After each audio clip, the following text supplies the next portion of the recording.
kun ga dai da kaddara ta kasance da mu. Yadda kaddara ta yi da ku ko kuma yadda kuka yi da mu yayi dan kwambo. Wai babu kuɗi sai kwarangwal. To ko laboratory ce ba sai mun ga zahiri ba. Kin taba ganin tsiran mutum an tsire shi ya ragargaje? Kai dan kwambo duk tsohon da bai ji kunyar hawa jaki ba jaki ba zai ji kunyar ka da shi.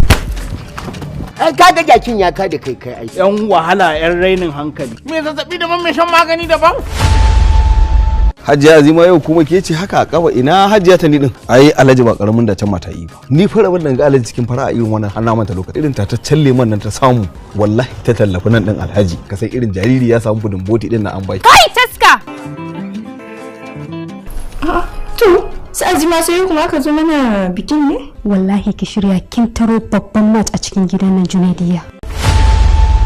Ni ban ma san wani irin toshewar basira ya same ki ba Hauwa. Kamar ya toshewar basira. Mijin arziki zai miki kishiya zai kawo miki farfela ga kaya a hannun ta Hajiya. Kin zo kina ta rashin mutunci kina ta ihu. Zole! Wallahi ban yarda da wannan ba. Tunda ya fita ya dawo Shi wa kinan. Burema. Kwana sai yana waya da sadahiri mai gwal. Ƙarya yake yi munafiki ne kuma makareci ne bata mana lokaci. Yanzu kai na Allah kai ne zaka kalle ni ka ce min wai ina so in bata muku lokaci. Ba ni hanya umuce ko in bige ki wallahi. Ki rungume ni a matsayin mominki, matar mahaifinki. Dukiya dai sai dai ki ganta da idanki amma ba za ki taba samu. Yarinya dai na faɗa haka. Abin da ke cikin account ɗin ina jin koke da aka haifa a gidan nan ma baki da shi. Bazuka.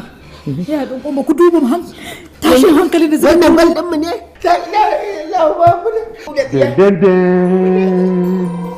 Ko da hannufa za ki muka ko sai na mace sai na karye ina gwada Ni na san wani gwal.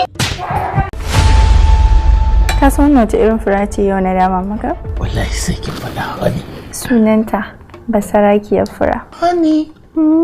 Wace fura ce ko basarakiyar fura? Hani da ɗaumun da ɗaumu. Ke dan Allah da Annabi duk abu da kika